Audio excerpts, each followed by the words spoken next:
Hello, assalamu alaikum.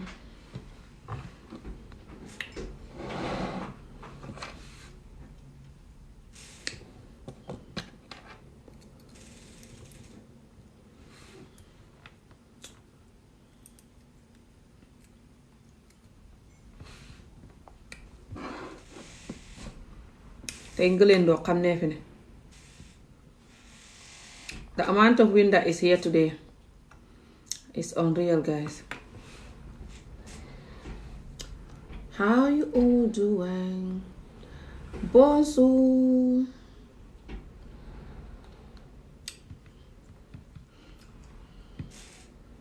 How is your Saturday? Hello. It's too windy today. It's unreal. Unreal. Too windy today.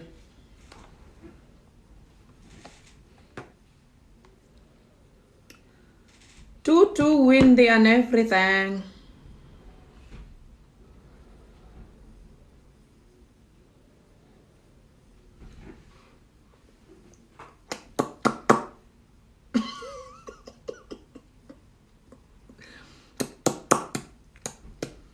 I'm known for fixing my lips in my videos, guys. And just fixing my face. Fixing my entire generation in my videos is what I am known for.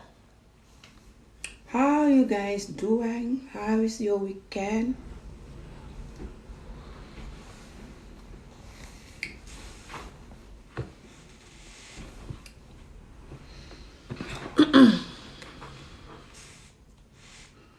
Allez, Africa. Nañ leen àndandoo.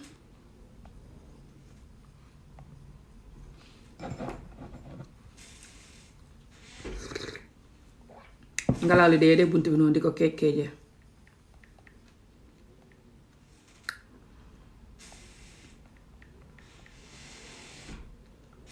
keek.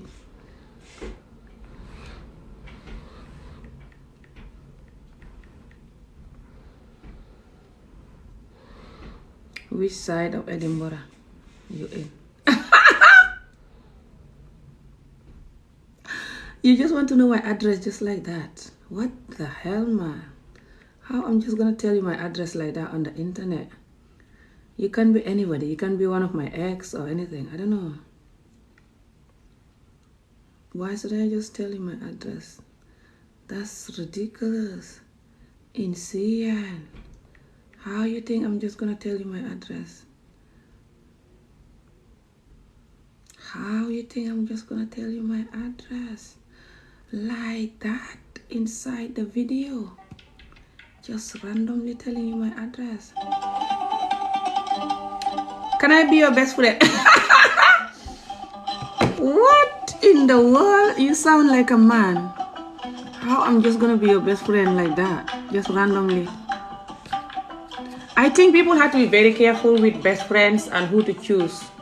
Especially when they are single and when they are married too. They should just be careful. Single or not. Because, yes. Best friends can be very dangerous. Can be very damaging. Depending on the person and depending on you and depending on the situation that they found you in or you found them in. I think a lot of people want to have a best friend, whatever the hell this best friend thing is, but a lot of people don't know that best friend can be so powerful and can impact your life more than your partner, your mother, your father, your whatever. I think people should be very extremely careful about best friends and how they look for best friends, and they don't even know what best friend is. A lot of people don't even know it. Hello, thank you. I think a lot of people don't know what best friend is, and I think this topic has to be the first part of my topic. And I think a lot of people's lives are ruined because of a so-called best friend. And I think that best friend is very powerful, and we should talk about it, especially for the young people to know what is best friend and why they have to be very careful with this so-called best friend. I think a lot of people, children are ruined because of best friends, especially young people like teenagers or young adults. They're always gonna get into the wrong thing because of the best friend is doing it. And the best friend can also, if the best friend have a bad way of thinking or bad way of doing things, she or he is gonna make that person to start thinking like that or start behaving like that. And if the best friend like disrespectful to the parents, for example, or just moody and just always complaining because they have a home that they're not happy with, or they just that type of a person, or they have a parents that they're not happy with, I think if you're not careful, they're gonna bring that to you and start making you think like that. Hello, my wife look like heavenly today. Thank you. I'm your wife. I think a lot of the young people now, because a lot of them have these rude manners and a lot of the parents also need healing. They're like Ami Job here. So they cannot get on with the children, and the children just go with their best friends. And they don't have to be children. They can be like teenagers or like young adults. But most of the time, teenagers. I think they have this so-called best friend, and it's like their life depend on the best friend. Like texting and talking to them all the time, and it's like their life depend on them. And it's most of the time because they cannot have happy home, because the home is on fire all the time. It could be due to the parents have a bad husband or have a bad experience with life in the past and not healing. So the parent is very like, and then the child is also like have some manners, because a lot of the children now have this as well. And then the two of them are like, and then they're just gonna go with the friend, and that's worse. Because the friend, why I said it's worse, depend on the friend. Because if the friend is a good friend, kind and loving and just have manner and just discipline and just determined, ambitious, just a perfect friend, then you're lucky. But if the friend is someone that is rude, not disciplined, not ambitious, not happy where they live as well, or they have some stress themselves, they're just gonna, you two will use each other to make each other happy. Thank you. Like the video, please, guys. You two can use each other to make each other happy, depend on each other for happiness. But this is very dangerous, because then if one of the friend is doing something wrong, the other friend is gonna be in for it, because they all depend on each other for happiness. They don't want to let each other down, and they don't want to judge each other, and they cannot control each other either. They feel like in the house they cannot have peace. Maybe people are controlling them, or just they cannot have peace. So now they have to be free in their little corner, and no one judge no one control no one. Everyone is like, yeah man, let's do this, let's have our little secret and do this. I think a lot of children, a lot of teenagers and a lot of young adults, it's very sad to see them. They have education. They're not growing up like people like me, no education and underage marriages and horrible stuff happening. They have education, they have all they need to focus and achieve the great life they deserve, but they all wasting it in the band because of a so-called stupid best friend. Who should be your best enemy? It's not easy to have a good best friend. It's not easy to have a good somebody that is good for your life. That's not easy to have. Doesn't matter what age you are. Because it's not just you and the person have so-called things in common. You and the person have to be each other's savior in a healthy way. Especially when it's friendship. And that's hard to get that, man. Because a lot of people are lost, stressed, doing the wrong thing, mean. It could be because they have certain life experience, or they are in a situation now that they're not happy, which is going to make it worse. Or sometimes it's both, which is why they are the way they are. And when they come into your life as a best friend, you're not going to know all of this, They're going to hide it and just talk to you nicely and just treat you nice. and they're gonna treat you nice until you get them, until they get you, like until you become their close friend that they feel safe to release themselves, to reveal themselves, for you to see now who they are. They feel like they know you enough now. It's safe for you to know who they are, because even if you know it, you will not leave them now. You know them already. You already love them. Then you start knowing all the dirty secret they have, all the horrible stuff they do, the way they talk, the way they behave, the way they do things. It's very scary, this best friend thing. My daughter had a best friend, but it's scary. Her best friend seemed very nice and disciplined and focused and ambitious, but you never know. You never know human being, doesn't matter how young they are. So this best friend thing, I think people should be very careful about it. Extremely careful. You can have friends, but don't quickly jump and start calling someone best friend. And if you're gonna do that, then make sure you know who they are first. Like, know them for years. I think you should know someone for years before you call them best friend. But a lot of people just calling everybody best friend. It's crazy. Nothing wrong with what you type. This is nothing to do with me and you or whatever. I appreciate it that you want me to be your best friend. I'm saying just, I talk about this sometime too, you know. This is very important topic. A lot of people life ruined because of so-called best friend, man. And a lot of these best friends, they don't know who you are to them. That's how I see it. They don't know like who you are to them. And after they can become like, they feel like they're entitled to your life, or they can ruin you, and that's fine. Or they feel like they can control you or have a big impact in your life. So they start making decisions for you, or start making you do something really big and horrible. Something that they should take you away from. They make you do it. So kii li muy wax mooy ma wax ko ci xolof sax. Mu ne dafa bëgg a nekk man suma best friend. Best friend mooy xarit boo xam ne call crazy xaw ma. Foog naa ne xarit call crazy la tudd ndax xaw ma, you know, xarit boo xam ne ngeen a jegeñante. Foog naa ne loolu mu ngi yàq àdduna si léegi, surtout ci gune yi. Parce que man dama dee xalaat gune yi a lot. Gune yi nga xam ne ñu ngi nekk ndaw nii. Xale su fekkee ne xamul jàmm si kër gi, laaygal leen ma vidéo bi ngir yàlla. Tegee séddoo ko. Su fekkee ne, if you guys want me to do this whole topic next time in English, let me know. So I will go into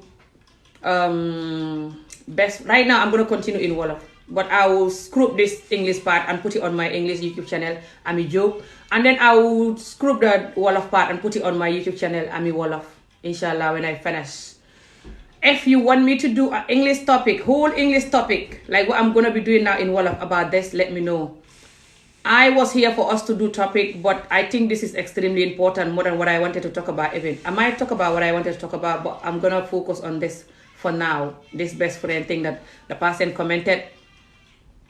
So if you want me to do an English version of it, and I'm going to explain best friends for adults, best friend for teenagers, you know, or young adults, the damage, the goods and bad, and what to watch out, and why you should be careful.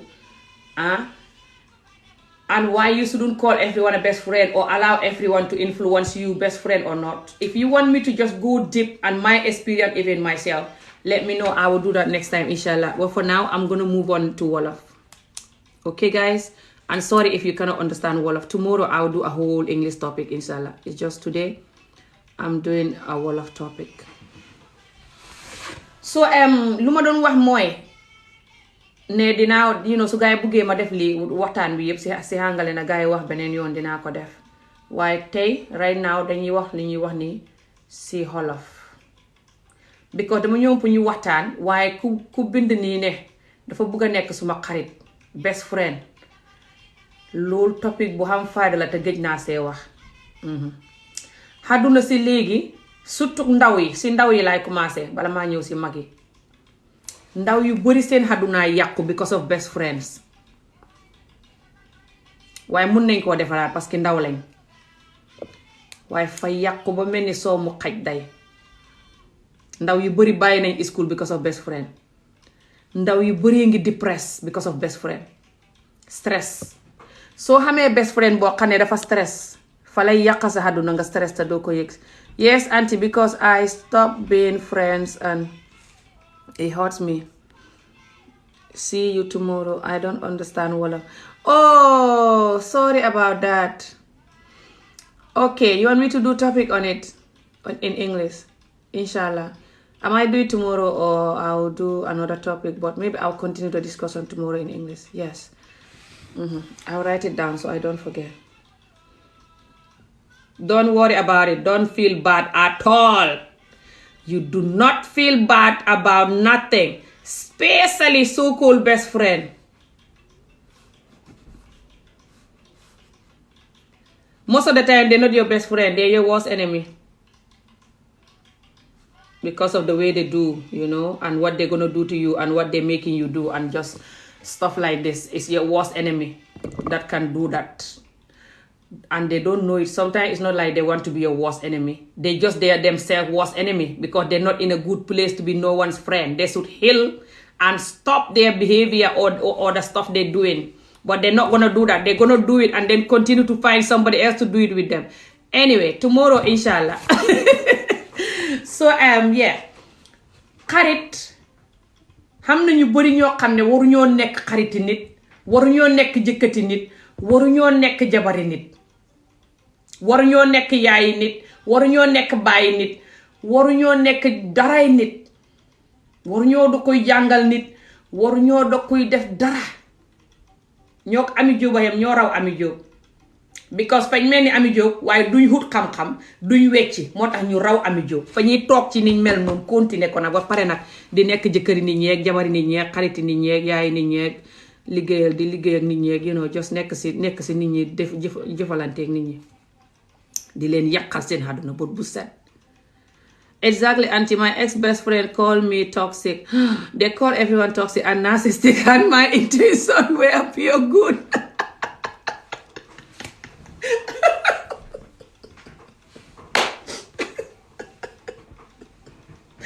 They call everyone, most of the people now in this life who are worse, toxic or narcissistic or whatever you call it, themselves, they use those words often.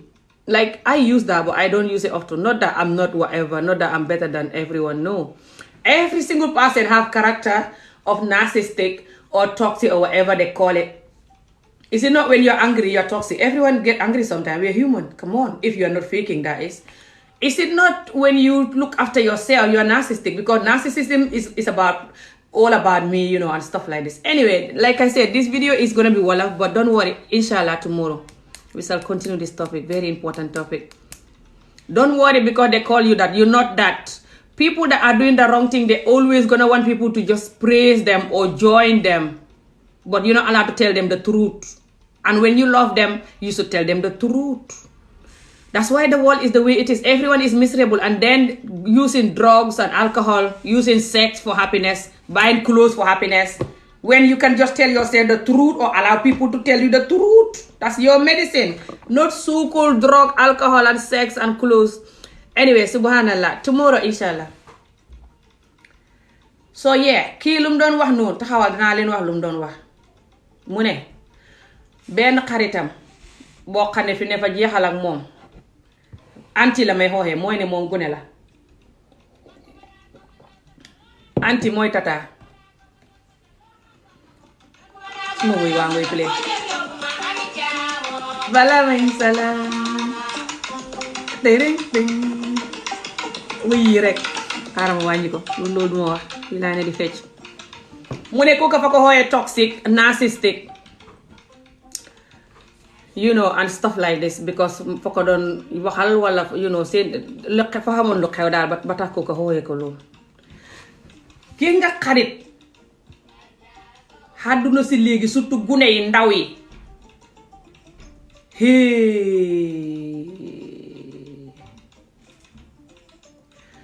te gi nga xam nga lu tax nit koo xam ne fu mu toll mu ngi xarit foo ko fekk fa xamee métit métit xamu leen lu tax man di ko wax te dëkk ci te duma ko masa baxa wax nag ci suñ communauté bu sibbutu bi le te ku wax métit dee kenn ñemu kenn du communauté bi ba sibbutu ba ku wax ne fañ sibbutu dee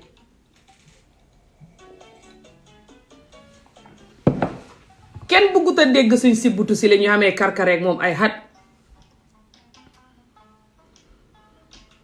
because I don't want to say the wrong things to because I don't want to say the wrong things. She said I need to know, so because she doesn't feel nice when I don't tell her straight away, so I research and keeping silent is narcissistic trait. Yes, don't worry, tomorrow inshallah we will talk about this. I will come because of you, inshallah. Don't worry. Don't mind about her or anybody else. Even if it's me, don't mind me. Focus on you and do the right thing. Focus. Your life and your future is more important than me or any so-called friend, anybody in this world. So yes, what was I saying? Gis nga xarit taxawal mu focus léegi duma nekk di read comment yi kii si loolu damay nekk di wax angale jéggal leen ma gi nga xarit xaw kii ni mu ko bindee nii is very good far lii laay def topic man li tax may def lii topic mooy